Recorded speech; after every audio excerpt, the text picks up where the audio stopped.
Are we on, by the way? Yes. What's up, everybody? Welcome back to the IFTV podcast. Peter Curto to my right. We got Antonio. We never say your last name. Cinque Palmi. Should we say it? Yeah, that's right. Okay.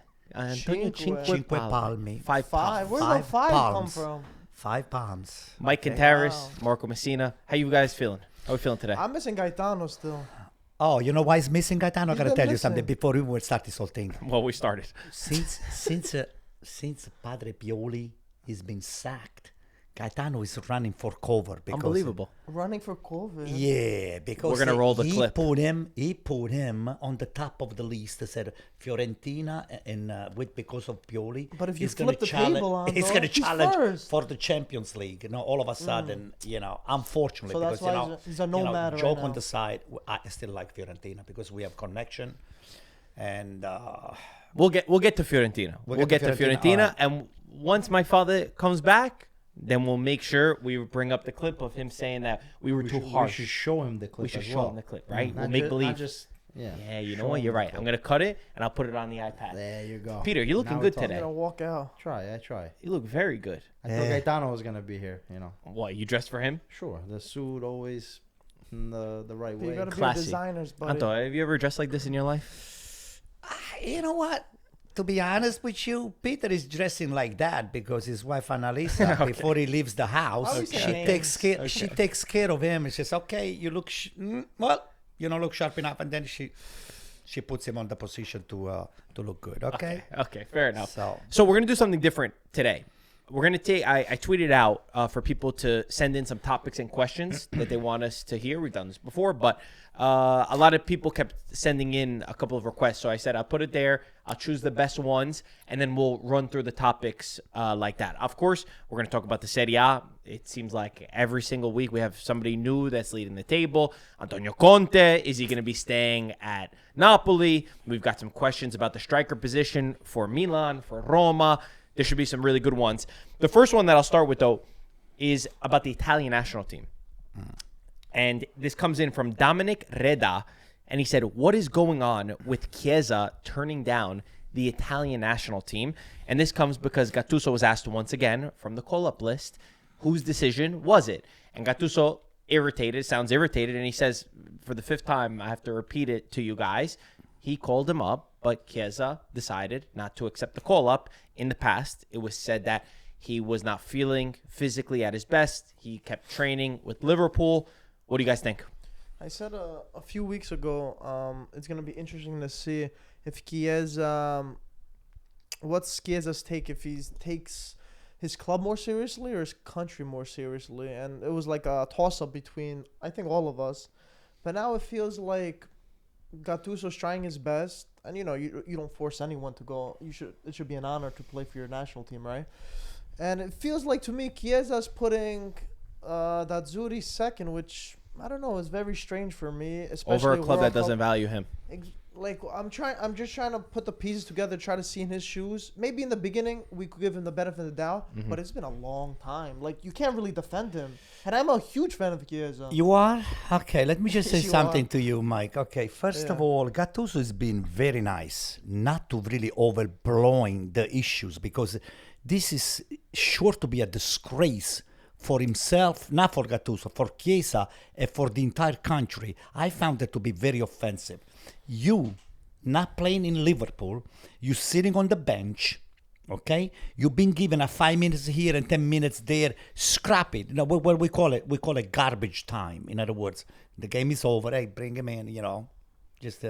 So he's putting himself on the position to tell Gattuso that I'm not feeling well. Just stupid excuses. For me, even if Chiesa were to pay $1 million to be reintegrated on the squad, I will say you're done. You no longer belong to the Italian national team. Actually, I will go even further.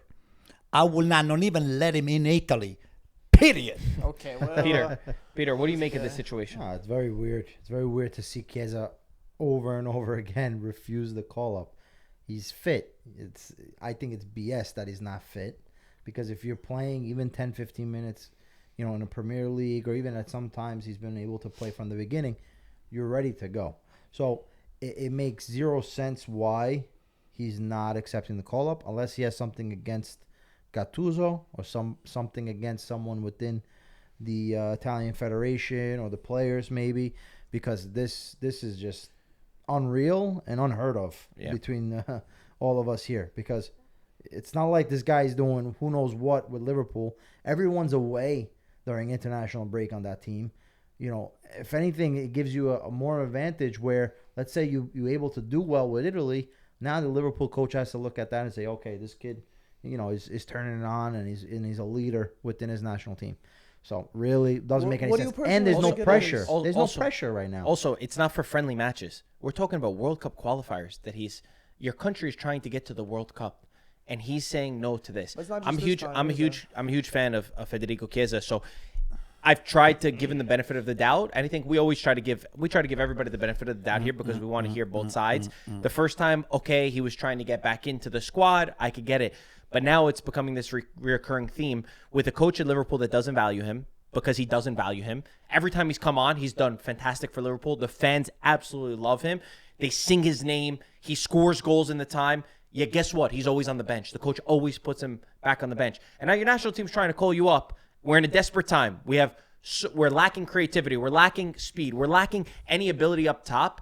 And you're saying once again that you don't want to play for your national team? He needs to come out and say something that we don't know, because at this point, I feel for Gattuso. I think you make a good point. This is Gattuso who's also putting his reputation at stake. He wants to call the best possible players, and you're putting him, again, in a tough situation. I have a feeling, I thought he would have been integrated into this camp, because we're going to play against Norway, and because we were trying to get as close as possible to guarantee World Cup qualifications in case Norway would slip up, right? I think he's going to try to bank on going to the playoffs and getting called up to March. But for me, these are the games that you need to be able to see. How does he fit in? What formation are you going to play? So it's not like you could just drop in March and then all of a sudden everything works out. Now you're creating more variables for a country that's on the brink of not going to a World Cup for a third time. Maybe he's confident that when I get called up, I'm going to be integrated. I'm their best attacking player. So I feel like maybe he has it locked up. It's like, I don't want to overexert myself. I want to still prove to Liverpool's coach while the other guys are away that, you know, I'm dedicated to this club. What more can he do to get into the Liverpool 11? Mike, the coach doesn't like you. I'm sorry, but Federico has always made poor decisions for me. He made poor decisions staying at Liverpool once again. He made a poor decision going there. But okay, you want to go to Liverpool? I could get the allure. But then when you read the writing was on the wall. It's the same coach. Nothing else changed. They went out and spent 500 million euros, and you're even lower on the pecking order, and you stayed when you had offers to go to back He likes to challenges. But Marco, let me go one step further, just to pick up what Mike was saying. Mike, I think your point is not really well taken. What I would say is he didn't say he agrees with that. I know, but he what I just threw would out a say is theory. this: it will become sort of offensive now. After all of this stuff has come out, the first time you refused, the second time I you agree with refused, that. it will become offensive for us, all of us, all the people that they are attached to the screen, just bleeding. What about the players? Bleeding What and about the hoping players who that play? Italy just makes it into the World Cup. If this guy here gets called up, I swear to God, I will not watch one game. Yeah, That's all right. not true. I will not watch one game. Okay. Easy. on Mike, this. I will not watch one game. Exaggerate. This guy, I don't want this guy on the Italian national team. It Thing does is, not belong over there. First off, how's it look in the It locker does room? not belong That's over there. number one. That's what we're Yeah. scared Number of. two, I I'm don't very want this guy. I'm very surprised of Gattuso, because the Gattuso, the player, would have probably told him, You know, go to hell. go where you have to go. Yeah. So Maybe he did. Just maybe he didn't do it did, publicly. but still, publicly, there's no point. If anything, you take off the pressure on your team if you identify a Chiesa who's not going to become coming. on this Gattuso just national didn't team. want the blame. Maybe he was probably getting, what's going on? No, what's no, going but he on? did it. No, I think Gattuso did it in a very classy way to try not to create a problem, because that's what Gattuso is. Gattuso is such a classy guy that he's trying to not put this spotlight, and he's sort of saying to everybody, guys, it's not me that doesn't want him here. Everyone thought it was Gattuso, and that's the first thing that I see when the that's call-ups what- came yeah. out. Everyone's blaming Gattuso. Oh, you didn't call him up. So he does have that pressure. Now That's what look at what he had, Spalletti did with Acerbi, and then you got the response from Acerbi. The thing is, you would be able to take away any pressure from the team if everybody's talking about Chiesa. I think it's a distraction. Yeah, more it than is anything becoming else. a big distraction. So let's forget about it. It's the last time that we're talking about Chiesa. Now we're making Chiesa becoming too important for this cause. And Italy deserves better than Chiesa. Chiesa, you done. See ya. Goodbye. I still love him. So if he comes back and he starts doing well, You're still gonna watch it, right? I do love He's him. gonna I want him to come out. We always give the benefit of the doubt. I want him to come out And speak. apologize? Come out. No, speak. What I need to happened? know reasoning. I need to know your reasoning behind. Now it's everybody's talking about it. Come out and say. Great question, Dominic. Really appreciate that one. We got another one from Andrew. I like this one a lot. What's Andrew's last name? I don't know. It What's didn't up have with it you on with the last Twitter. name? Andrew, between Palladino at Atalanta, Vanoli at Fiorentina, and Spalletti at Juventus, which coach will have the greatest impact for their new team? So this gives us a chance to break down each of the squads. Palladino. I'll tell you the reasons why. Okay, Palladino is the type of coach that is going to take the team, is going to stabilize it. He doesn't play offensive soccer. He's very creative.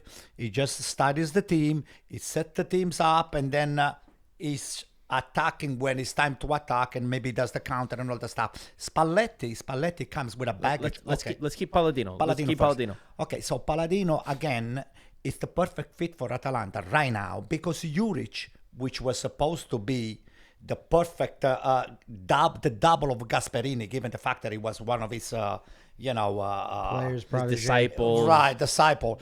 He failed, and he failed miserably. Actually, Atalanta got a little better from last year in terms of what they acquired. They have a lot of very No, they good didn't. Aside from They Retegui. lost the top That's goal it. scorer. They- But that's they a left- big. That's a big. it. They The lost top goal Retegui. scorer. The top goal scorer. That's it. Hey, but Mike, Yeah, they've had a lot of injuries. they got a lot of more. Also, a lot of more. Suleiman, they got a lot of players. Judic being sacked is the least surprising sacking in all of the big 5 leagues in Europe. We all sat here, and it is very rare that we all agree. Not every single person here said, we questioned the reason why. We knew that he was a disciple of Gasperini. We knew all of this. But we said, with the last year that he had, how do you justify when you had the worst record in Southampton, you had a terrible time at Roma, how do you justify giving him this job if it goes wrong? Now, if you get it right, and Atalanta's ownership has been fantastic, Percassi's been great at getting it right, but it seemed blatantly obvious to us here that it was not going to work, Pete. I don't know what went through their heads when it came to getting Juric. I understand he's the most similar to a Gasperini, but I'm sorry. Gasperini has 10, 20 years of experience over a Juric, and at the same time, Gasperini really was able to build out team, and everything flowed through him. So just putting in a Juric is not going to fix the problem, especially where he's coming off of a year of just disaster after disaster. So just for that reason alone, sometimes it's better not to touch something because obviously something's not working when it comes to his style of coaching. It could even be something between interpersonal skills in the locker room, how he communicates. Sure. What happened with Lookman? But listen, Lookman's a difficult case because Lookman doesn't want to be there. So I think he's going to have issues with anyone unless you have maybe a charismatic coach that can come to him and say, hey, you don't want to be here. What's your objective? To leave? The only way you're going to leave is if you play good, right? Good point. What's your benefit here? You have a World Cup coming up.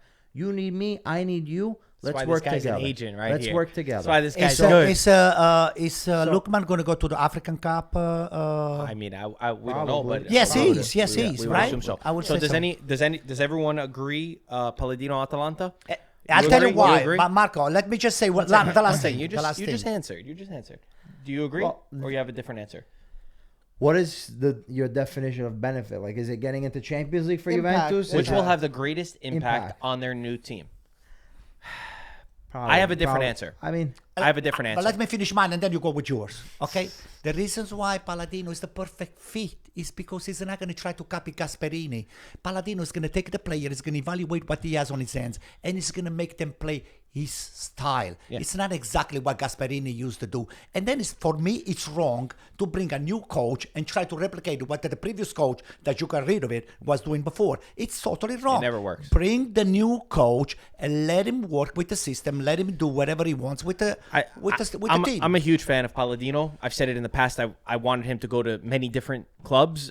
even when him and Fiorentina didn't agree, I said it would be a huge downgrade from Pioli, even though he has a lot more experience. Palladino has impressed me because he's been able to adapt. 3-man backline, he comes in with one idea. All right, I have to switch. I got to go to 4-man. Okay, no problem. I'll be able to do it. He's dealt with difficult circumstances. He's given an immediate impact. He's been in this situation before. He did it with Monza, a team with much less quality. He gave that impact. I have a different answer because greatest impact on their new team. For me, the way I take it is where they are today and where they're going to be.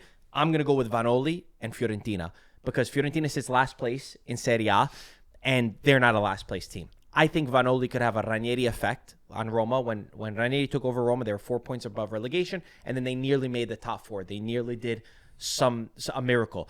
I think that Vanoli, another coach that I really like, when he took over Venezia in 2022, in a year and a half, he took them from second to last place in Serie B to Serie A. He has an immediate impact. He worked with Conte as an assistant. He's been with the youth teams before. He understands how to get the most out of players. I think he did a good job with Torino, despite the circumstances that they had. They didn't have striker. They dealt with a lot of issues selling their best players. This Fiorentina is much better than where they are, and I think Pioli was a little too soft with them. I think this Fiorentina needs a kick in the ass that Vanoli will be able to give them, and just a little bit of structure, and then they will be in the top half of the table. So for that reason, yes, I think they'll be top half between 10th and 12th place, around there. So I will go with Vanoli. Do you guys like Vanoli move, or you don't like the Vanoli? I don't. I mean, you're saying Vanoli specifically, or you're saying just a new coach? Because Vanoli is not a different maker. It's not gonna be hard to go up from what they're doing now, basically. To me, I'm not. You see him as a difference maker? You're not a big fan. No. I think Vanoli is a good coach. I just think this situation at Fiorentina goes more than just the coach. There's a lot of issues there at hand. So, I think the biggest thing is forget about 10th place. If you're able to get to past 10th place, amazing. But it's just about getting saved, staying in Serie A, and saying, hey, this year was a disaster. We have to turn the page and start programming for next. They won't be in a relegation battle, in my opinion.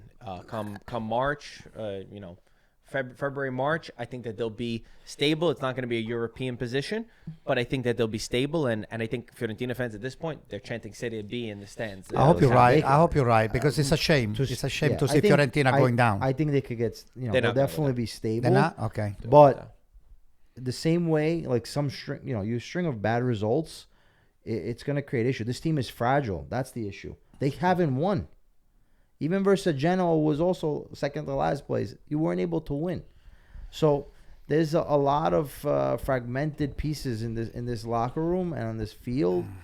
And I hope Vanoli, with some time, now he's going to have this international break to kind of settle in. And they need to be able to put something together. What do you think about De Rossi, by the way?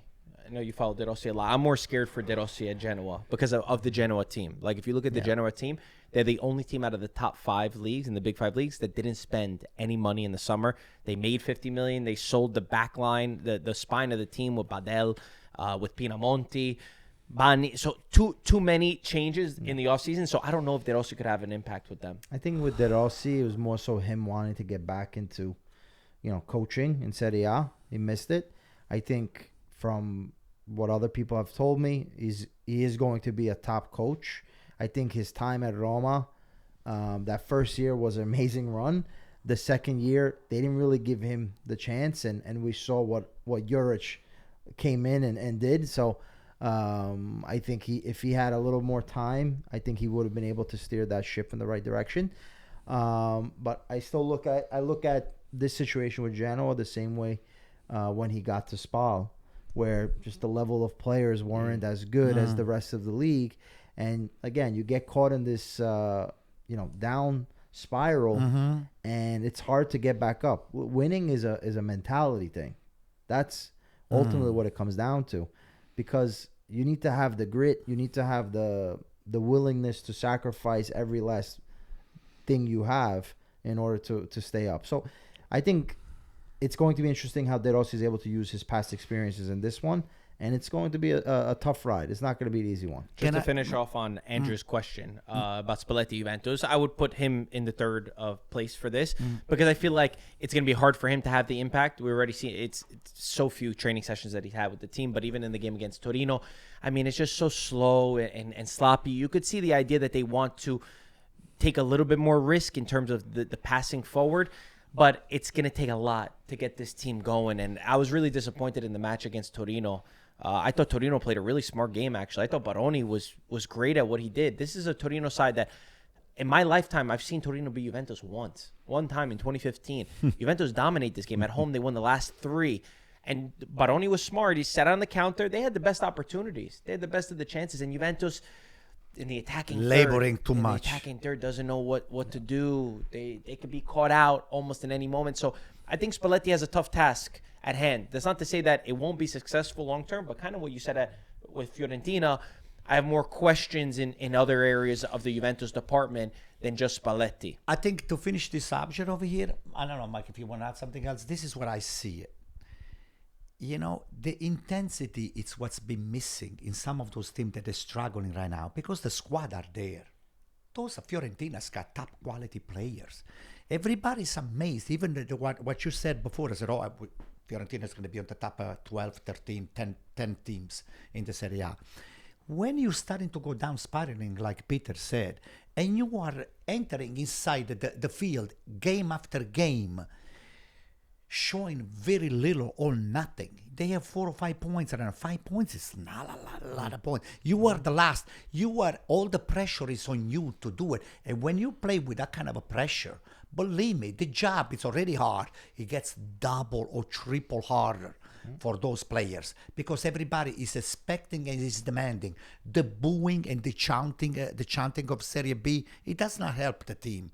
So I will encourage all the supporters of Fiorentina, especially the fan. I said, hey, get behind your team because they need you more than ever.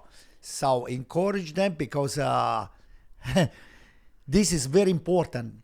The public, the spectators, and the fans outside of they need to be very supportive because without that, you can have even the top players. When you are going down and the pressure is on you, there is nothing that does not help.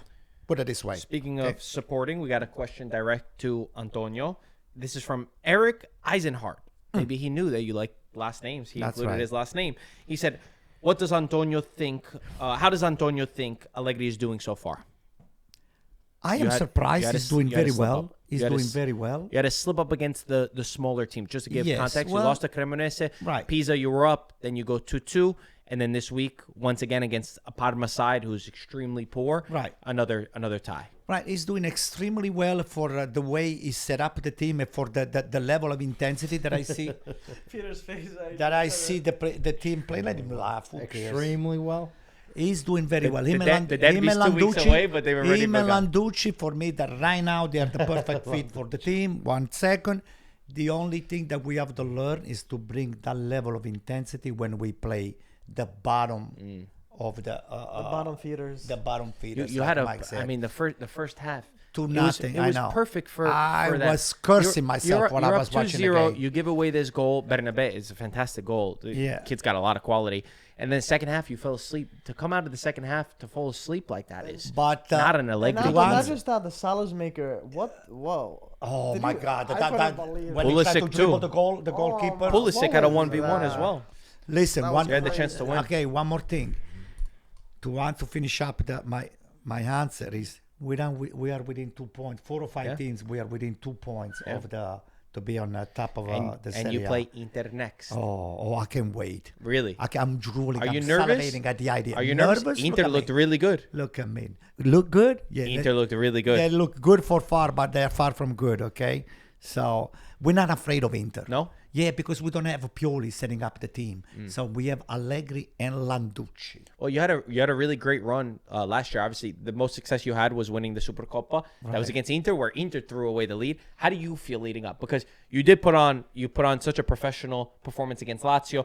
Sarri said before the game that Lazio are a level below. They can't compete with Inter, and I think that almost summed up the game. Started the game right. a storyline in the last weeks was, the midfielders are only scoring. Now you got both of your strikers. Lautaro scored. Boni scored. Hakan is on fire. DiMarco is back to his best. And it feels like the relationship between Kivo and the players is a close one. So how do you feel going into the derby? I mean, you feel good based off the last result, but you have an international break in the middle. So you have a lot of energy being spent on both sides, really. So that, you have to keep into account that there's going to be 2 games in between because there's 2 international games. And, you get to Milan where Allegri's style of play works very well versus, I think, this Kivu team, because Kivu's not willing to kind of settle and sit back and try to monitor. He's been very forward thinking, and the baricentro of the team has been a lot higher, even compared to an Inzaghi, and that only leads to you in the back being susceptible to potential counters from a Leao, from a Pulisic. Pulisic is not going to the U.S. Camp, so he's going to be home relaxing, being ready for that. You're saying he's not going back to get injured again. Correct. So, I just think that with that, we're going to have to see how Inter is able to prepare the game and be a little more cautious than usual, because the 2 games that we've played versus, I don't consider Lazio being on top just this year. Historically it's a top team, but you lose to Juventus, you lose to Napoli. So this is going to be a test for Kivu to say, hey, I'm going to win this game, and we're going to solidify that first place in the moment. So you're going to win. You're going to win. That's what Kivu should be doing. Well, that's the biggest issue with the Inter is not beating the direct rivals. Yeah. Last year you didn't do it against Milan, Juventus, or Napoli, right? And this year you just mentioned the 2 out of the 3 results because you also lost to Udinese in the league. Those were the games that we want to see the real Inter, right? It's great to talk about their mentality. It's great to talk about how the team looks right now. Even the game against Kairat Almaty, not a great game, but you get the result, and it happens throughout the season. But I love the way DiMarco's looking lately. To see him, he's playing a lot more. He's not just getting subbed out in the 60th minute, but he is key. He is key in Inter overloading in the attacking phase because he makes the numerical advantage, and he's so good at passing the ball. He's so good at creating chances. I know you love him as a player, but he's top right now. He's technical. He knows how to hit the ball. It's very hard to find him, and if you look at the data points, analytics, he's not going to be on anyone's top list, but his vision of the game, his IQ of the game is so high.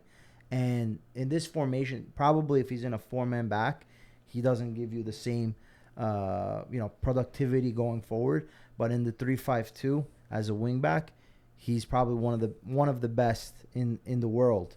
And like I said, his delivery and his service in the box is second to none. I think with this Inter team, even with Kivu, he's been able to rotate a lot.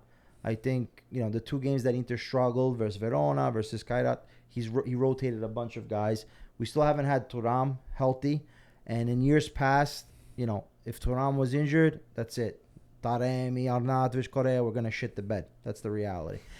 That's the reality. And this time round, we have a Boni. We have a Pio Esposito. That give you 2 very different So you're loaded looks right now. as a 9. No, it's not about being loaded. It's a matter of being able to rotate and still being able to win. And that's been, I think, a luxury for Inter in the attacking side of things, that we've been able to move, score goals. Zielinski also. Kivu has been using Zielinski more than he's using Fratesi. He sees, I guess, his technical qualities. Fratesi's got to go. And please God, Fratesi. We'll take him at AC Milan. Please God, Fratesi. Go to I Roma. think Fratesi, I will take him I think at he plays Olympiacos too. for Juventus. He would fit Yeah, Juventus. it would be Yeah, nice. probably would. I think he would fit Juventus. Spalletti, They need somebody that can. He was top that goal can- scorer under Spalletti. Again, we're able to rotate guys, and I think even Bisek has found a new role as that center in the back 3, which also kind of solves, or as a solution, I don't know if it solves, is the solution for Acerbi or De Vrij, who are slower footed. Yeah. So, Let me So touch. it's very positive. Peter is very positive, and you were. They're top of the table alongside Roma. I think it's gonna in terms of this derby game, I think it's gonna be interesting to see who he plays in that center back role in the back 3, the center position. Let me He's just gonna put Bastoni. let me touch. De Vrij? I think he might put Bisek for Leao. Bisek? I think because of Leao. Yeah. We'll see. Let me touch on Lazio real quick because I don't have too many. I feel like this is a season that Lazio, we're going to repeat ourselves a lot because we don't get to see a real Lazio. Sarri's dealing with terrible situation where they can't sign players. He's trying to make the best. He's not even playing Sarri ball. He's just doing everything to absorb pressure, doing something he's never had to do in his career, and he's making the most of the situation. But for me, there were levels to it. He said the truth. He's going to stick it out until the end of the season. Hopefully in January they could sign some players. But especially when you're missing guys, Mike, you're missing Tati Castellanos, you're missing key guy, Rovella, you're going to see the drop-off. You're going to see a drop-off, and you can't expect them to get – you can't be upset that you don't put up a fight against Inter. Yeah, but that was pathetic. That was pathetic from Lazio. I mean, the first goal, you give it. There's one – you can lose to Inter, but the way they did it, the first goal, who was it, Isakson? You giving Lautaro the assist? Cancellieri would have been there. What are we doing? And whatever. I'm not a big fan of Sarri. I still think they messed up with Baroni. But you can't put this on Sarri at all. No, I'm not putting on Sarri, but I'm just saying this overall season. I have like I'm not putting anything. I don't this think is Lotito. Yeah, I get it, but the greater scheme. Lotito. But I'm just saying as a coach in general, Baroni offers more than Sarri. That's right. I agree with you 100%. I do not And you're saying understand. that Torino I too do a not little bit. understand why you let Baroni go. I don't know why. For me, they're in an impossible situation. They're really in an impossible situation. This is like, what can you do? What can you possibly do? But listen, I give Sarri, them too much, he came though. to a team thinking it was going to be one way, and it turns out to be a completely other way.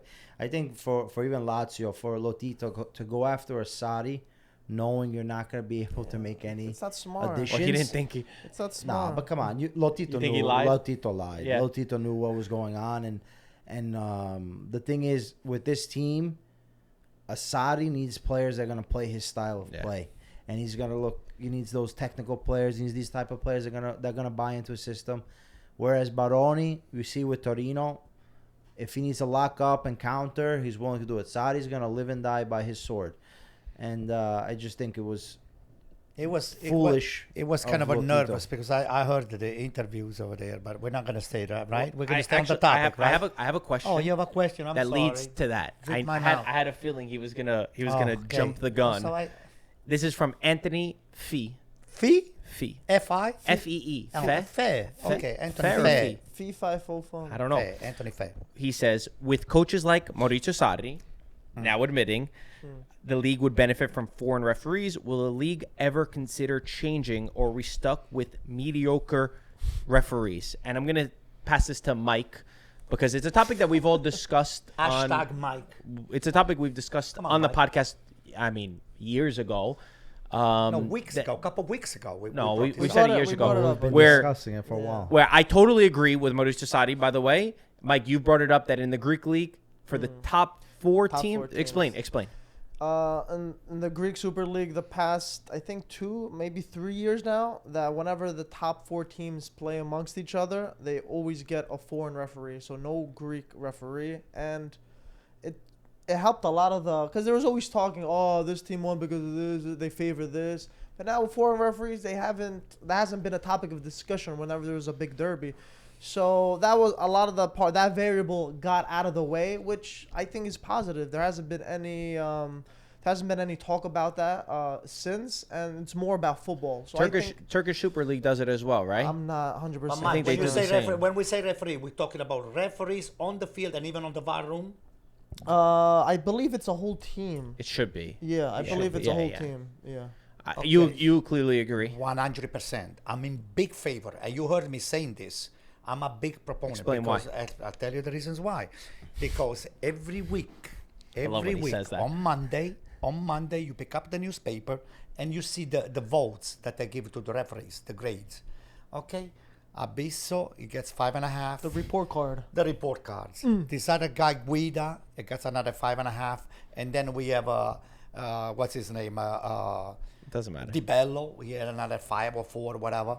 So, enough is enough.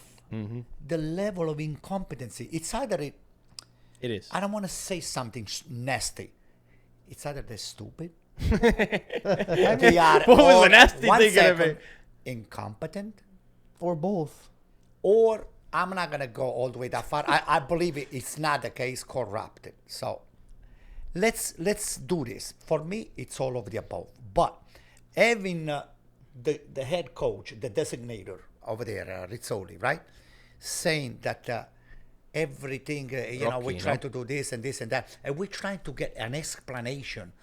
But why did he call this? And why did he call that? They're creating a lot more confusion than what's there already. So we have to go to Christina Uncle. We have to go to listen to the other expert. We're never going to find out from those people what the hell is going on. No, well, to be fair, they do a show in Italy where they do explain situations. They do one. Marco, does it. As I said the last few times, there is one game at 2:45 in Italy. You're telling me Rizzoli is not watching this game directly? Rizzoli, isn't it Rocky? Rocky, whatever. Yeah.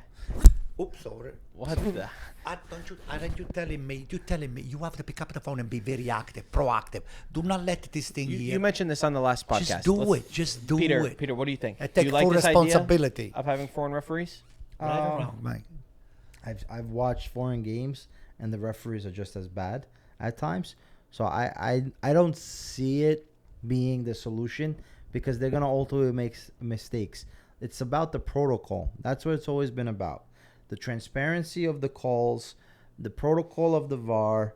These are the things that we're messing up, and the inconsistency of calls. So it's not so much, the referee is gonna see a foul in a different way in terms of the intensity or whatever the case might be, but it's the protocol of how you go and see a handball. It's the protocol of how you go and see a penalty kick. These are the things that are frustrating for fans, because I think at the end of the day, there's always going to be bad calls. There's a human level of error, and it's gonna happen.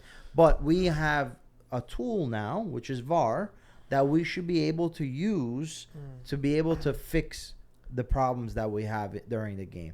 And I hope, because they already do it in the lower levels in Italy, they do VAR chiamata, right? Mm-hmm. It's like the NFL when they challenge flag, which I think also gives a little bit more transparency to the system and the opportunity for a team to say, hey, whether you see it, you don't see it, whatever the case might be, I want you to go and review that. It still comes down to interpretation, though. Yeah. And I think I've spoken to people within Serie A clubs, ownerships, that have said, and this is, I've been saying this for years, you watch a Champions League game and you watch a Serie A game, they're not the same. The same call in Champions League and the same call in Italy is not the same thing. And it's worse in Italy. It slows down the game. There's too much slowing down of the game. In Champions League, they let a lot more go. It's a lot more lenient, so I'm not against the idea. I just think, Peter, but then at that point, that's from the top. That's from Italy. Because Italy is always... either way. But the thing is, Italy has always been a league where there's going to be these light fouls. Every time Del Piero would touch a ball and he got hit over here, it was a foul. It was way more back then. It was a foul. It's way more. For the most part, I agree with you, but I also think that it's more of a stigma of thinking, the bias or whatever. Or, there was cases where this referee was at the airport. He was wearing this kid, or his luggage was this. It's just like older people. What team was that? Whatever the what case team was that? But even for older people that are more stubborn, like if you have a German coach or an English coach, you can be like, okay, that's kind of out of the way. See, I don't care for that. Personally, I don't care for that reason. But it is the protocol, but the stigma I'm saying. I care about making the game more exciting, and for me, we slowed down the game too much. But this is a topic that comes from the Italian referee. And maybe we need That's new influence. Maybe we need new influence. How do you eliminate the doubts? I have a solution. Oh boy! Okay, but don't repeat yourself. I'm not repeating myself. Podcast. I'm not repeating myself. I have a solution. What is your solution? Okay. A centralized one.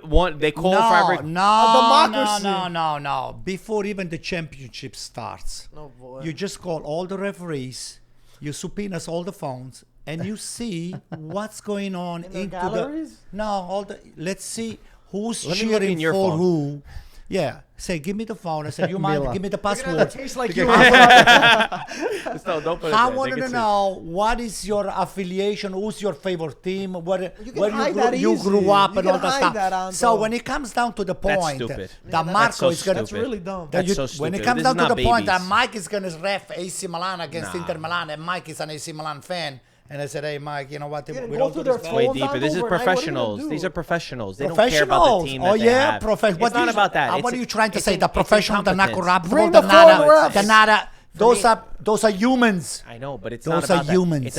It's about the way that they see the game, and for me, they see the game in the wrong way. Why do you Let's think move the on. suggestion was to bring somebody else from outside, international Because they see referees? the- they see Because the game nobody in a trusts No, them. but it's also not because about- they're not professional. It's also about they see the game in a different way. They see the game in a more modern way. That's why I would want referees from somewhere else. Not necessarily that it has to be that. Peter's right. There's other solutions. But I'm just saying that I'm not against it. And for the fact that we have Maurizio Sarri coming out and saying it, I think that it's not a crazy and let's thing. finish one more thing. Please allow me to finish this. Yeah, we got to move on. I know, but when you go when you're watching a game on the EPL, right? When you're watching a game on the They EPL, hate the referees too. relax, please. When you're watching a game of the EPL, I don't see that every time that there is a foul, people just complain, barking at the ref and all the stuff. Yes. It only happens in Italy.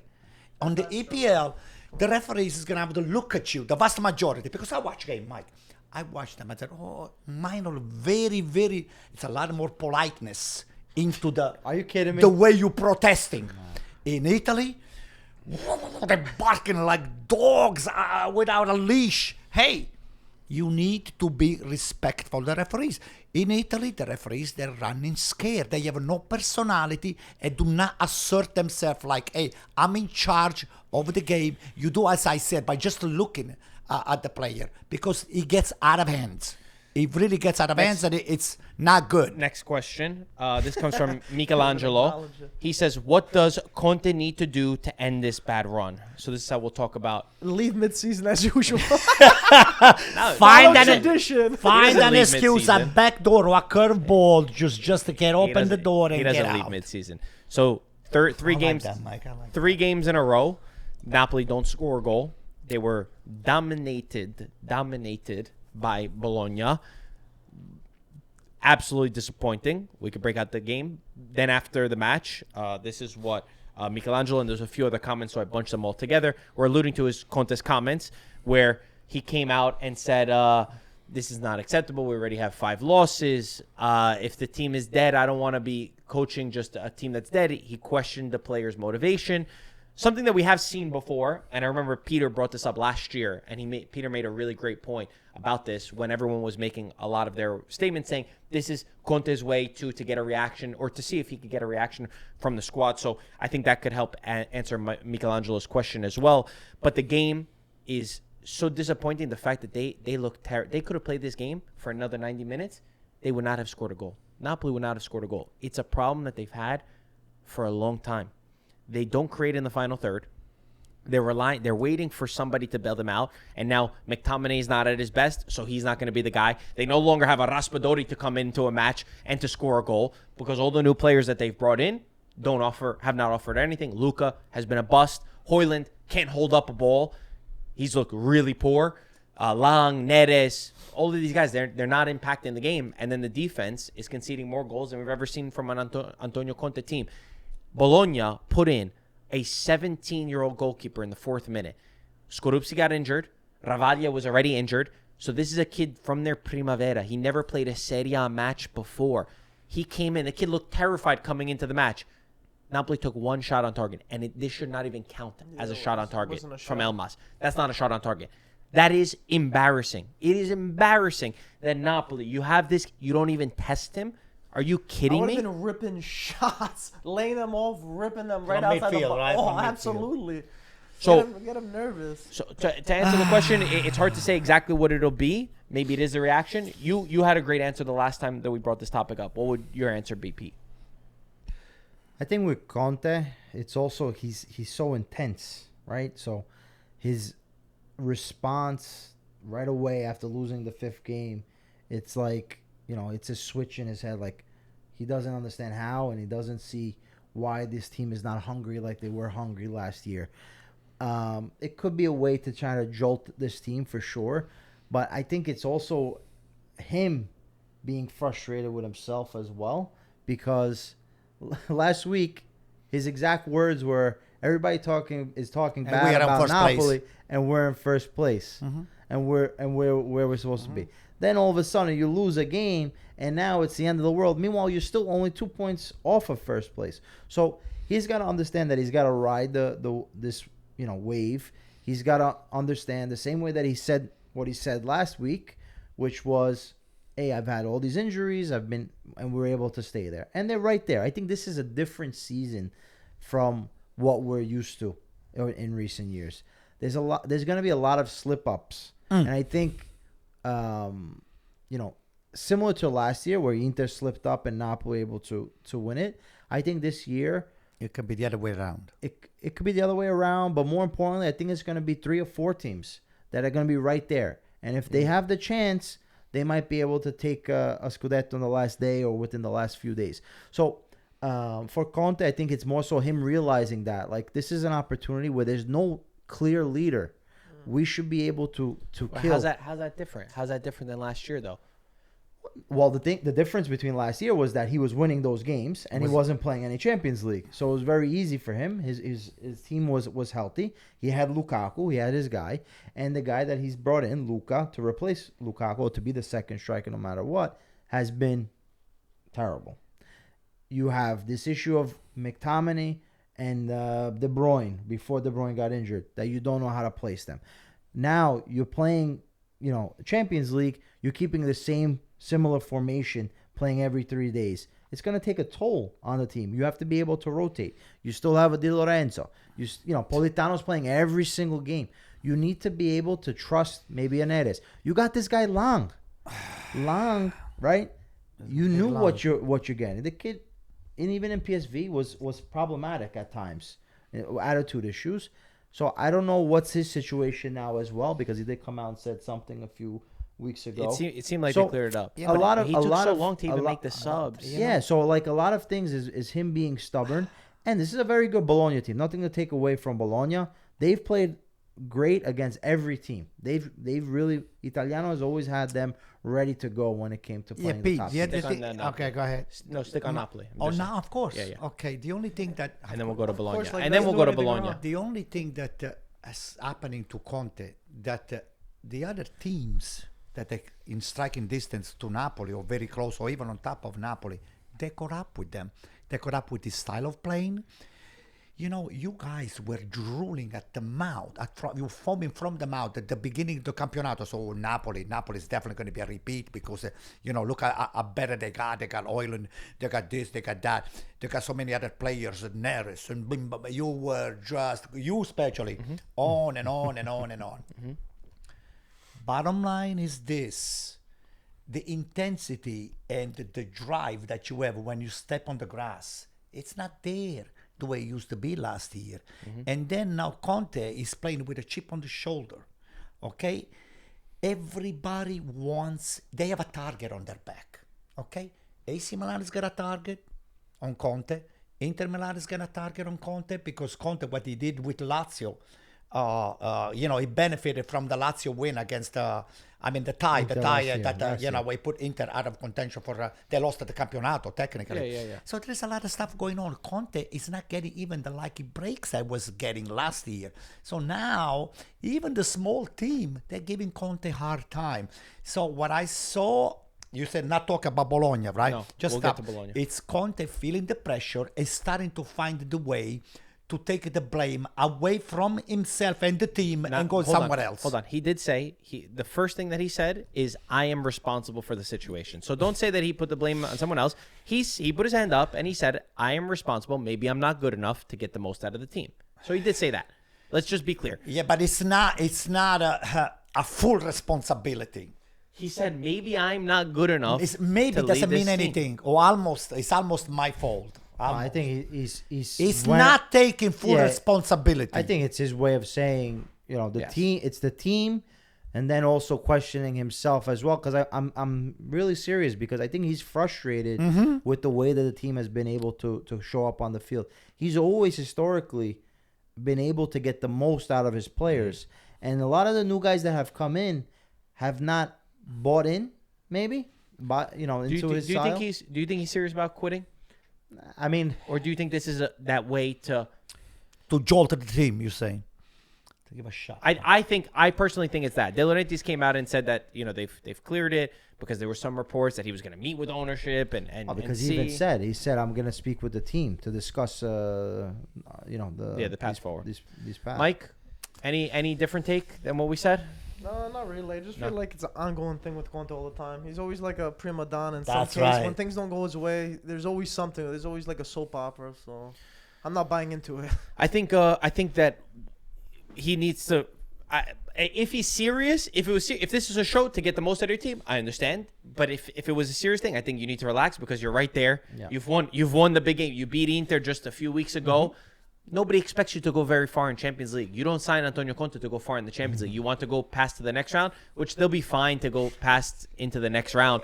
And then this is not a league title race where there's teams that are grabbing it, right? This is a league title race where there's going to be a lot of points at play.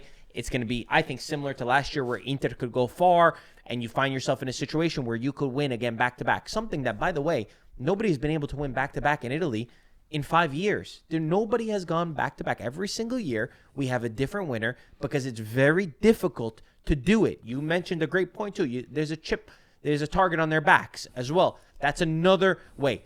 My worry is just the two things. Final third, I see no production. Lukaku coming back because Lukaku's an underrated piece. People don't realize. He had double-digit goals and assists. He holds the ball up, something Højlund and Luka don't do.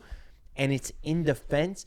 They're too passive. This is something I noticed in the third game against Fiorentina, where they're up 3-0, and they allow Fiorentina to come back into a game. It was 3-1, but Fiorentina could have even made it 3-2. And I said, hold on. I've never seen Napoli do this. They won a couple games too, 3-2. So it doesn't look like the Napoli of last year, but let's see. I hope that answers your question, Michelangelo. Let's go on to Bologna because we have a great question from Abel. Abel. What's his last name? I don't have the last name, Abel. Unfortunately. Maybe next time. What's next for Vincenzo Italiano? To Mike, you want to go? I can go. There you go. Well, Vincenzo Italiano, it's to me, it's a B plus A minus coach. It's not a coach that he can. Why did we let Antonio start with this one? That he can make a difference and put you on the position to win. To win a Champions League or to win a Campionato. It's not. First level. Champions League now. Relax. So, I mean, we're talking about Italiano. So he got himself. He played strategically. He did what Conte was supposed to be doing. He played Napoli. The way Napoli was hoping to play Bologna. So he was very aggressive. At some point, watching the game, I saw 5 or 6 players during the build-up from the back, attacking all the Napoli defensive line over there. So they had no other option. They were pressing Conte and Napoli, and I think they came out with the strategy was very, very, very good strategy. So why is he not a good coach then? Why is he a B plus A minus? Because he's not a Champions League winner. Because aside from the Coppa Italia that he won against AC Milan, which was kind of a lucky. He was All not. right. No. All So right, you're just listen. sour. He was kind of a lucky. Yeah. So you're sour. Don't think about your team. Just separate it. I'm not saying anything. It's not. He hasn't won anything. What did he He win? did win. He beat But you in the who's Coppa he gonna Italia. win That's with? all. That's all. Who is he going to win had with? Because Because that is a top of the line. Who is he going to win with? Yeah. What are you Who talking is he about? supposed to win with? They got national Every team year, players over there. every year, they make Vincenzo Italiano's team worse, and every year he makes them better. He's currently 1 point away from 4th place. He lost Bukama. He lost Endoi. Despite winning and overachieving with his roster, look where Fiorentina is today, by the way, and everybody laughed at him. He got them to 3 finals. People say, oh, yeah, he lost the final. No. He got them to the final. That team would never have been there without Italiano. And you know what the best thing, the thing that I believe why he's a really good coach? It's the way that his players come in off the bench. Every guy, Cambiaghi comes into the match, and I knew exactly what he was going to do. They make an impact. They don't go out there and buy the new player. They have the solution in-house. They're already building it. They're building for that next thing. So the fact that every player knows his role and every player has an identity, you could change players, but they keep the same identity. That's a coach. He's made a lot of these guys better. He reminds me a lot of the setup that he's done with Gasperini's done with Atalanta. Like he gives every club a run for their money. That's like, a great comparison. You'll never know if you're gonna get points away from Bologna because they're always gonna give you a fight. They haven't this season. They haven't really had any howlers, any games. They're always tough. They play man to man with you, and it's very fun to watch them. They're an exciting team, and you know all the losses and players. You would think, okay, that's the end of the season, but you gotta give respect to Italiano. Yeah, he hasn't won the Champions League yet, but Anto, with the resources he has, let's go to Peter. Incredible. I hope we're not suggesting that Conte Peter. can coach Real Madrid or Manchester City or. Allow Peter to go. Italiano, I think Conte, Italiano. up until this point, he's been able to show what he offers to the club. At every club that he's gone to, he's made that club better. Let's not forget, with the Spezia, with zero budget, keeps them up in Serie A. Goes to Fiorentina, makes 3 finals. And he loses all of them. Oh, shut up. Oh, my God. You killing Am I Yeah, how's 20th place right now? Understood. But at the same time, makes it there. And they sold his striker. He had no striker. Exactly. They sold Vlahovic in January. They're taking the bait on They gave him. him Cabal. Cabal was their striker. So he's Cabral? been able to turn. Cabral. Cabal's the guy from Cabal- Juventus. Yes. He's been able to turn Good catch. nothing into something. And then with this Bologna team, where the expectations, they were in Champions League when he gets them, loses the best players, not 1 year, 2 years in a row, and still gives them the right attitude, the right approach to every game. What I can say is, the only thing I can agree with you, Anto, is that he still needs to make that jump. Coaching a Bologna has its own pressure, but it's nothing like coaching a Milan, Juventus, and Inter. But if I'm Juve, or I'm Milan, or I'm Inter, when I have to make a new decision on a coach, he should be one in consideration. For sure. If you know, 100%. or one of these teams that are gonna be willing to take that risk on the guy, because he deserves to get that next thing. Maybe it's even going to another country and getting the chance there before coming back into Italy. That But perfectly answers, yeah. he deserves a chance to Like a compete at a higher Zerbi thing. It's possible. He's for me, he's better than De Zerbi. Okay, there you go. For me. Next. For me. Wait. Do you think Lazio would be a big enough jump or no? Lazio with a budget. I want to go to Lazio. First off, okay, let's put it this way. Going back, because you mentioned the Gasperini. Gasperini went to Inter during a time that Inter were terrible, disorganized, in the midst of changing a presidency, and lasted 3 games. So Gasperini still is a great coach, you know. And if Italiano goes to a Lazio and there's not a serious enough project, you risk getting burned there. And I think that was also his choice of going to Bologna. With Mota, remember? He liked the challenge and he took over Mota's Bologna. But I think he's talking about the ownership and the direction. Bologna is a solid club. And like when you look at the way that you look at the way they run. For me, Bologna is the new Atalanta. Bologna is the new Atalanta, where you're going to see Bologna fighting for Europe, overachieving, getting players, selling them for big fees, staying within their system. It's a way more solid project than going to Lazio, which is in a confusion state.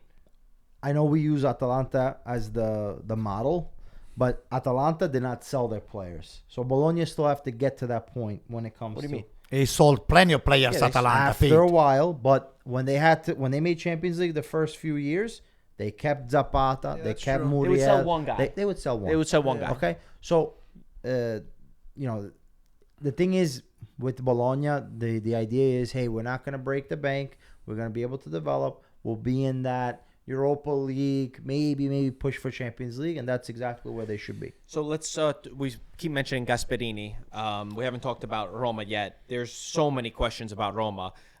Enrique Perella asked, he said, can you talk about Roma's current position at the top of the table without Dybala, Dovbyk, and Ferguson? Can they keep it up? Thank you for your question, Enrique. I hope so. So the thing that's so fascinating about Roma is defensively, the way that they have not conceded goals. They have conceded 5 goals in 11 games, along with Arsenal. That's the best defense in Europe. And statistically, if you have the best defense, you have a chance to go far. I think nobody here said that Roma would be in a Scudetto race, but I think just on this alone, you have to say that if they could make it, in my opinion, if they could make it to January and get a striker, because I don't think it's sustainable to keep doing this. Ferguson's out injured. Dovbyk starts, and by the way, you need to play with a number 9. Dovbyk starts, he gets out injured for 4 to 6 weeks. Dybala's already not there. Yes, you get this goal where Mancini's running up, and he looks like almost Bastoni because he's getting inside the box and cutting back. I want to believe that Roma could be there, but I still have my doubts. The biggest thing is if they can keep their defensive capabilities up, I think they can squeeze by. And whatever, they don't have to be first place. As long as they're just grabbing distance, touching distance of first place, a few points away. I think they have a real shot, but they got to fortify Real shot in at January. what? What are you saying? A real shot at what? In striking distance, It's Michael. striking distance No. at first. Of what? Dark horses for the Scudetto. For Scudetto. Dark horse for the Scudetto. If they keep this tight defense on, they have to not. They got to continue not conceding goals, get away a draw every now and then, whatever. But they're squeezing by right now, and they have the momentum right now. I think they can do it. It was a couple months till January. I put them they for have my any- prediction, Do Mike. they have any so- African Cup of Nations players going? Yeah, I'm trying to, they are Oh few. yeah, there's They a are couple, few. right? But Yeah, it's the gonna be- thing, I guess the bigger question for Roma is, yes, I get what you're saying. And I agree. I do agree. It's looking at the other teams. I see Napoli, Inter, and Milan, the other 3 contenders for the Scudetto. I think it'll be one of those 3. They're conceding a lot of goals. They're bleeding goals, right? Coming into this round, Inter had the same goals conceded that Parma had, who were in 17th place. Milan in this last month conceding a lot of goals. Napoli, we already mentioned it. So that's their edge. But can they keep getting away? What do you think? Without these 3 players, like I Enrique see says. the wins that Roma has been putting. Has been getting it. I mean, they lost against AC Milan. I mean, they could have scored with the Dybala with the penalty, but this is 1-0, this 2-1, 1-0, You gotta things grind like it that. out. The game that I saw the last time, they're not Dybala dependent. Those people, they have a lot of weapons. Think so? The only thing that you were right about it. They do not have a center forward, and they're really lacking that position over there. But defensively, Mancini is not the best defender. What I like a lot about that defense is the other guy.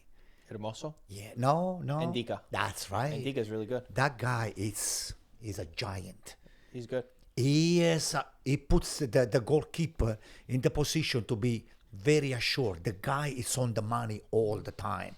And Ndika, he's a player. It's the only one of the few players that will take away from Roma and bring to AC Milan, because that's what AC Milan he needs. He needs Ndika. This guy he knows how to do everything, coming out of the box, attacking the space. He's excellent. He's a calm presence. Yeah. Excellent. So It's also this the is the whole reasons why Roma is not conceding a lot of goals, It's a and Gasperini is winning those close games. Svilar It's also. For me, Svilar, of course. Svilar's been big. Yeah. Pete, I'll go to you on this question because it carries on. This is from Lazio Roma. He says, what striker does Roma need in January? And then I'll also add, we could talk about Milan, but do you have any? I have a name in mind because I read this question before and I thought about it. I would say Lukman, but I don't think he likes Gasperini so Well, much. not in January. yeah. I like the idea Jimenez. of Zirkzee. Zirkzee, Zirkzee from Manchester please, United. that's another one of Expensive. them. No. Too expensive. He's got to go. The World Cup is coming up. He's not playing at Manchester Is United. he done with his contract, or is No, at you the got to end? get him on loan. We have to be on loan. realistic. Yeah. I think Zirkzee would thrive under Gasperini But I think you On still what have- position? As a striker? as a center forward. That's No. what he played at Bologna. Zirkzee is not a center forward. Yeah, he is. He's not. He played there. played there No, with he's Mocha. not. He played there. It would fit the system. But I think that was a weird it fits the season. system, but also the same issue is going to remain, where Zirkzee, even in his best year, how many goals did he put in? So I know he contributes to the game in a different way, but that Roma team needs somebody that's gonna be a finisher. Give me a name. Ah, Give me a name in January. A realistic it's hard. name. It's hard. January, it's not an easy market for a striker, or you're gonna overpay. Roma doesn't have the money to overpay, so they're gonna have to look in this secondary market, or maybe guys like Zirkzee. I didn't have the time to go over the questions like you did to pinpoint one. But if I look at some strikers, maybe You're an can agent. You know every player identify- going around. Yeah, but I don't know players that on. are off the Yeah, contract. maybe in Gasperini January. can convince Retegi to come back from the Saudis and join the Rome. Maybe Zapata from Torino is not playing. Excellent You get him idea. back Just into- coming back from into Right, Roma. Mike? Is it Saudi's schedule? No, right? Actually, What do you mean? is the Saudi schedule different? Oh, Do they follow MLS schedule? No, I think they follow European. Are they? European schedule. I thought there was like a rumor that Ronaldo was gonna go back at one point. Maybe I'm mistaken. Maybe that was for Club World Cup. No. That's what I was thinking. So no, Retegi's not likely. No. It's Nah, it's it's hard. hard. It's It's hard. really hard to find a striker out there. Xerxes You is have the to only spend- name you just gotta because I spend like money. Xerxes. I You like gotta him. spend money. But usually you overpay. It's like Milan. You guys overpaid for Jimenez in January because they didn't know what to do. Well, no one's gonna get rid of him. Also, No one's gonna rid of getting a striker, I feel like either you find a hidden gem that doesn't cost a lot of money, or you have to spend 60 to 70 million. All these 30 million strikers, 35 million, they never do anything. They never do You anything. gotta get someone that's Hey, not why don't getting you enough sign playing time. Vlahovic? Maybe you should call Like Chiesa. Vlahovic. It's not realistic. Like he has What do you mean someone it's that's not not getting realistic? enough playing time. Vlahovic is not going to leave in January. He's Juventus' best striker. You They're never not going to know. give him to Roma. If Roma gives them $20 Direct million, they might go. competition, baby. For a $20 million, they might take I the would bait. love Anto as a sports Pete, would you director. offer $20 million to Juventus for Vlahovic? Okay. Yes or no? They're not I- going to give I think Vlahovic they away. should. Euros It over won't there, Anto. happen. It But wouldn't- if I were Roma and you had the financial means to do so, I would consider that. Yes. What about Giovanni, the kid from Verona? Giovane, I like it. I like the kid. I think it's Kid's a pretty very good. good kid. Hard. But It's a hard move to make. That's for, a hard Yeah. move, for and that's Roma. also a gamble. I think Yeah. you need someone that's like. Oh, we don't have great options here. I think you need someone that's like Like more who? of a proven. Give me a name. Give me a name. Yeah, I mean, Sesko. I didn't have time like right. Sesko. Sesko, he can't even make it at Manchester United. Milan too. For Milan too, it's difficult to think about who you could get in January. We don't need a Because- striker. We don't need a pure striker. We don't. We don't. Well, the biggest you're the only big team that doesn't have any goals from Nkunku or. Don't worry Jimenez. about it. They're gonna come. Just They're they're not gonna coming. come. They're gonna No, they're come. not. They Then just you be You Yeah. need a hold up. Just be Yeah, patient. I mean, it'd be nice Be to have a hold-up patient. player. I think it would have been good for both Roma and Milan if they made the swap. Which one? Dovbyk for Jimenez. I think Nah, Who Jimenez gets a would better have end of the fit. stick He there? would have fit more for Roma. Milan gets a And, better end. and I think Why? Are you Dovbyk crazy? definitely would have So been does that have to interesting pay for more? Milan because you have somebody to hold up and you have Leao. Yeah, but it I doesn't agree. all. Be able to roll I out. agree. Dovbyk does not hold up anything. Jimenez holds up the He play and then tries. just bam, bam, bam. Hey, Luca. Luca's doing nothing. No. But you know, was high on Luca before when he was in Udinese. I never But liked now Luca. I'm not sure if it's Conte that is not making him comfortable on the system that I he's never saw playing anything with. in this He guy. used to score all the headers. Now he can't even score. I don't know, I don't know. man. Not for 35 million. Like, Yeah, Oh that's- my Different God. pressure. Different pressure. well, no, this is not going to be realistic either. But Raspadori's not playing much at Atletico Nah. Madrid. You see, But they just spent 22 million. But like- he's not a. He's not even a. He's a false. No. I know. Again, nobody's coming up with any names, so no solution. In January is usually a But market of doesn't Roma have opportunity. to sell? Yo, Chiesa. Yeah, might, they need a loan. Chiesa So- might change his mind. Forget that. Chiesa. Why not? You just Roma yelled at me going for for a loan? Raspadori not being a striker, and now you just said you Chiesa. You crazy. can't compare Chiesa What? and Raspadori. It's not a What, forward. Raspadori Because plays Chiesa's as a 9. Much better. Yes, Yeah, it's but you not a just told me forward. It's that not a a forward, Mike. striker- We're talking about It doesn't- strikers. You just yelled at me saying he's not a striker. Because you can't compare apples and oranges.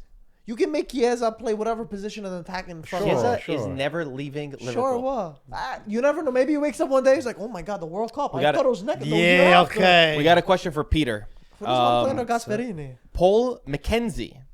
So many 0-0 draws and low-scoring games. Does Italian football have a negative football spectacle problem? There's been 17 0-0. According right. to our WhatsApp group chat. Yeah, that's right. He's right. He's right. The question was for Peter. I know. Sorry, Pete. Serie A Two of you. and the Italian football culture has always been the result.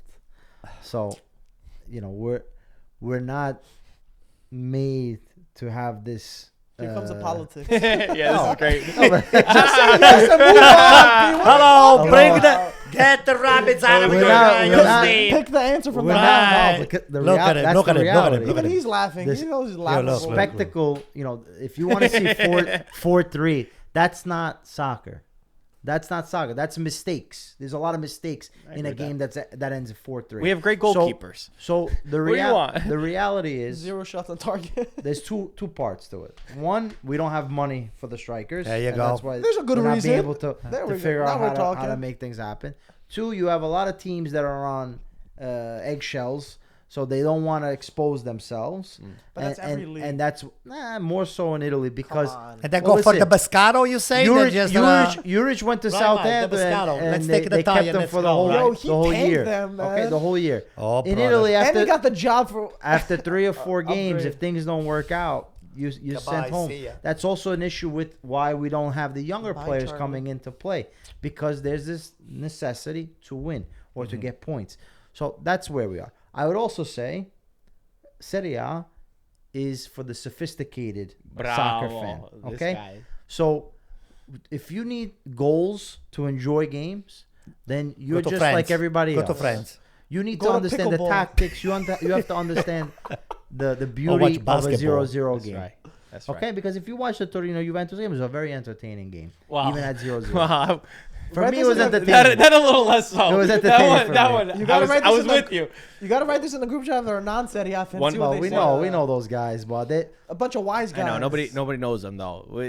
You don't have context to this, but I will say, it's also a moment in time because I remember us coming here and we always had the stats and we picked and choose when we wanted the narrative because there was so many times over the last years where Serie A was the top goal scoring league of the round. We used to post it on Twitter like all the time. Now where it's a there was drought. so now there's a little less goals. This is what happened. It's Ebbs like and a flows. farmer that hasn't rained and their The crops defense are very tight in drying Italy. out. Good goalkeeper. Defense and goalkeepers are very, very God, tight, we- and what they're are we very doing here? difficult to break down. We didn't mention Paleari, the goalkeeper of Torino. He had a cool story. I did some research he's into on him. LinkedIn. This guy, I Oh. saw his post on LinkedIn. Really?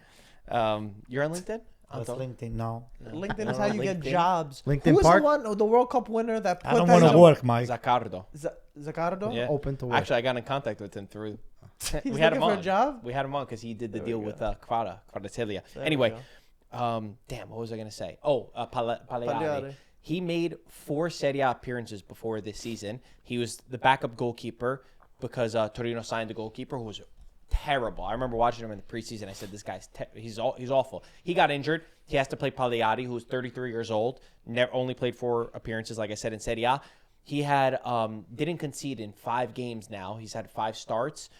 So he's been fantastic. And now their goalkeeper who they signed has been back. But Baroni said, I'm not going to change, which is the right thing to do. And he was man of the match against Juventus. So can you believe that? It's a good story. Gotta update his LinkedIn profile. And And description. he made some crazy saves against Bologna as well. Five Save and the game. five. And the Let's flip go. of the coin, Milankovic-Savic is getting scored on Napoli very I mean- badly. They got 2 goals from Bologna. They also That- can't The score. first You though. know, let me was tell you hard. something. First The one was first hard. one, there were 2 on the first Very post where hard, he was. very hard. He was on the first post. Very Pete. hard, They were that's all. savable. Sorry, he didn't A concede goalkeeper 0 like goals in that. 5 games. I made a mistake. I thought I did make a mistake. Listen, Conceded Savic. 3. You're getting those commission fees. You're But promoting the, his, the Torino still pretty ex-goalkeeper, the goal that he got from Bologna, they were, I'm not saying 100% savable, 75% savable. If you're a goalkeeper of that caliber, you get beat on your first post I actually agree with 2 I agree times. with Anton. 2 times, not 1 time. No, 2 the second times. one, should yeah, happen the to first him? one. 2 Shave times. his beard? Huh? I I don't think know. it's Too punishment. much. Maybe too much weight on the chin because the beard is very heavy. Last question. This comes from Doodle Interista. Uh-huh. Duru is Romanian. Duru is Romanian, right? Romanian. I don't think that's what it is. Doodle or 'cause doodle? It's doodle like a doodle. Oh, like a- DOODLE. Like a dog? Oh, Yeah, these are people. It's not real, I don't think it's people's real names sometimes. Anyway, Fine. which national team should Italy look at to follow as an example in order to progress and hopefully become better footballing wise on and off the field? That's a Spain. good one. Spain. But you need the Spain. players.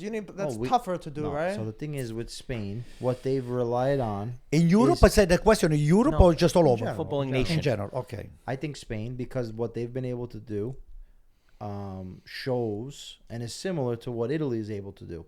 Because in the past, Italy has always been able to have, and Del Piero's also mentioned it, players that are not necessarily 6'5", big and muscular, able to play the beautiful game. And that's very similar to what we see in Spain, where they've been able to give the chance to the young players to play. They have a certain identity in what they play and how they play. And what I would say also, in the youth levels, they've been able to really develop and hone in on how to promote younger players.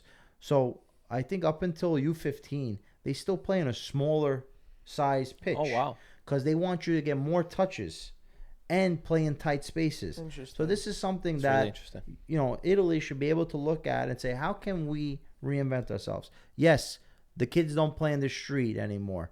Correct. But that's the same problem For everywhere everybody. else, and they're still able to develop players. So there's got to be a more attention at these youth ranks, and there has to be something from the top that is a program for all the teams to follow.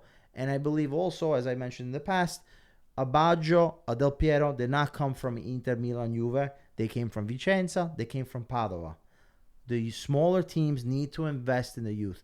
I was just actually speaking with somebody from Serie D, And he told me, you know how much, even for a Lazio U13 coach, you know how much he makes? How much? 200 euros. 200 what? euros a month? A day? month. Wait, Get what? A month? A month. No. Wow. Okay?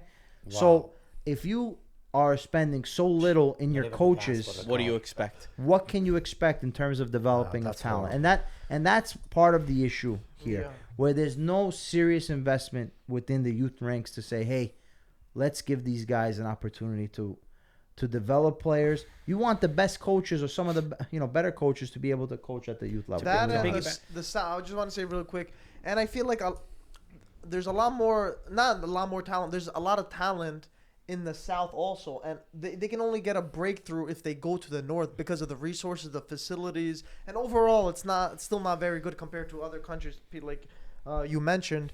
But Anto, like, I'm sure there's a lot of gems we talked about, and they have to do these trials. They got to go up north and take a huge risk. Because I just feel like that was maybe Mike on the past. advantage That is was on the you- past. Right now, there's plenty of scouting coming down south. Right now, you don't know, think that's a problem? no, it's not. It used to be. It used to be. Hmm. But right now, even on the south, if you come down to where I live, or my region, you see nothing but soccer courts, calcetto. It's soccer everywhere. This is the sport that we play, Mike. And believe me, there are towns where, you're driving at night and you see those big lights, and then you pay a little bit more attention. There's always hundreds and hundreds and hundreds of players running around back and forth. So the to talk about investment it- has been there. It's the only thing is that the money The investment provided is is not. It's not. not correct. Not correct. The investment has not been there. There are So plenty of teams, Marco. Plenty of not No, an no, youths. no. invest- that's Youths- not an It's not. It's not Plenty true. of leagues. It's not That's not an an investment. investment. That's not I'll an give you an investment. example. Go ahead. Example of a footballing nation, Morocco. You see what Morocco's doing right now.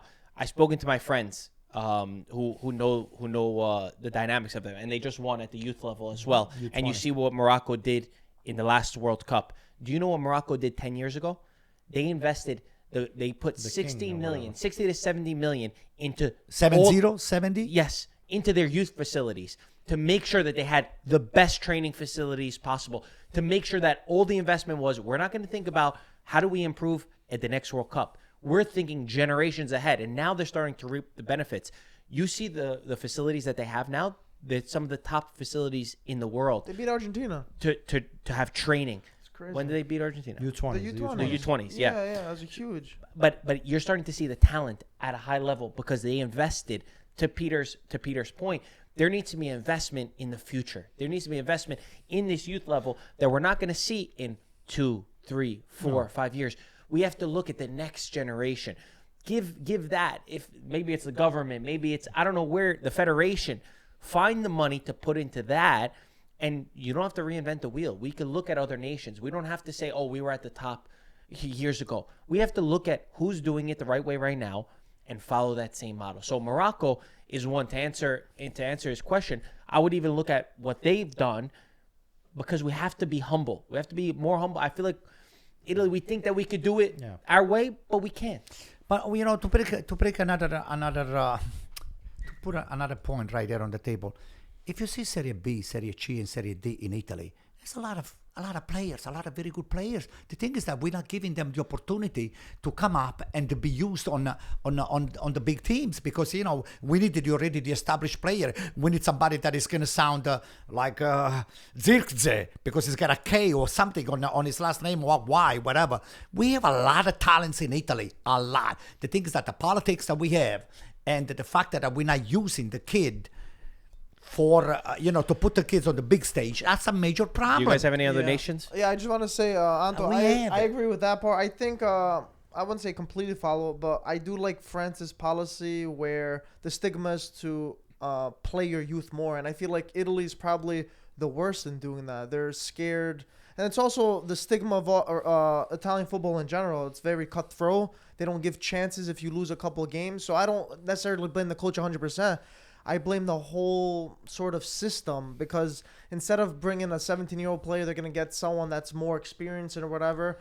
and and that's gonna fault in the years of Italian football, because you have players in France or Spain that they're young and they're starting for their senior teams already, because they're not afraid to make those mistakes, because they know for the greater good in the generation that it's all gonna help. Have you ever seen the French players? There was like a study. They all grew up in like such similar Paris, like in the same places of Paris, because obviously there was a great network. So I was just trying to think outside the box on this, but it's certainly a topic that the Italian Federation has not gotten right, despite missing 2 World Cups, despite potentially making 3 World Cups. I think maybe that's the thing that makes us the most sad is, do we have a clear path forward? Do we really have faith that things will get better on that term? And we go back to what happened with Roberto Baggio, where he wanted to be involved. He wanted to do a lot of the things that we're trying to promote. And this type of player that we want to see Italy develop. And they basically said, all right, thank you so much for your paper, but we're not going to use it. I wonder what Chiesa has to say. The ownerships are a fault for me, because, I got a sense. Let me remind you something. Who's the best goalkeeper right now? One of the top 2 goalkeepers in the world is Donnarumma. Who brought Donnarumma into the field? He was Donnarumma was he wants it to say Milan. 16 years old, almost 17. Donnarumma. But we developed good goalkeepers. We got a million good goalkeepers. And then we need strikers. Maldini came up the same way, and then it was Calabria. But how and then rare it is was that? Calabria. Well, Calabria, at the beginning, it was not. He's playing in Greece Calabria right at the now. beginning, he He's was a playing in good Greece. player. Enough said. In Greece, what is he doing, He's Mike? in Is he okay? Panathinaikos. I don't even think he starts. Oh. Oh, that's... Anyway. See, Milan, now we have Kamada. We have a lot. You have to have the Kamada courage. doesn't even start at Listen to Lecce. me. You see, because of people like you, because of people like you, that if you don't score 20 goals, if you don't score 20 goals the first 5 games, oh, Kamada, that's it. So why'd you Let him why'd you play. Why'd you get rid of him? Because the ownership, their You have to also be mentality good. is Kamada, backward. I'm telling you, Kamada, everybody needs to relax with Kamada. I've watched him play a lot now with Lecce. The kid has made a lot of mistakes. So relax. That's why you did. Now you have to make the mistake right now. You don't get this path, this golden ticket. You're always going to start just because you're a young Italian. No, you have to prove it as well. When's the last time, have to prove other it. than Donnarumma, that a young player broke out early in Italy? I'm trying to think. There's a lot of busts like Pellegrini that got. I'm trying to think someone that's successful. Who? I mean, Maldini was young when he got in. Decades over here. I'm saying I know, recent. you're talking about the... Recently? No. Yeah, Donnarumma is the only one that is someone I'm missing. That have stayed, that has been... That stayed relevant, that's competitive, that's good. No, because there's not enough chances for them. But you also have to be good. That's true. You have to be good. Player. It's That's not true. that there's a golden ticket just because you're I get Italian it, and I you're get young it. that Yeah. you're gonna get this. But Barella, it is Barella hard to with break Cagliari through, though, was Marco. young. In the Italian was market, playing. let Spanish say. Bartesaghi, for me, is Yeah, going to but this become a guy very did good stuff. player. He's 19 Oh, years Pio old. Pio It's Esposito, too same early thing. to But you have to say. see Pio those guys. Esposito is another one. have to see. But I'm Bartesaghi, saying the past 15, you 20 have to years, have yeah. the courage and the willingness as the ownership. I said, hey, I have those young team. They've been working. We are, we'll be developing them. The farm is looking good. The coaching is good. It's just But again, plug just, them in this is the- little this is by the thing. little. It's not like, because I've seen this thing. Oh, if Lamine Yamal was in Italy, he would never be playing. But That's if true. he- That's I don't know true. if that's No, if you have the that's talent of true. Lamine Yeah, Yamal, yeah, the we're talking talent. about. There's Yeah, there's okay. no so you think there's Lamine Yamal in Italy? There's kids like that, and we're not playing him. How No. come Messi didn't That's get to an play? odd- that's an How odd come one out. you guys I had think Messi? No, but that's a Wasn't that's something that people say. Messi with Juventus when he was at the beginning? I don't think so. Anyway, guys, thank you so much for watching. Thank you so much for sending in your questions. We really appreciate it. As always, thank you. Like, subscribe, and we'll talk to you soon. Ciao, ragazzi.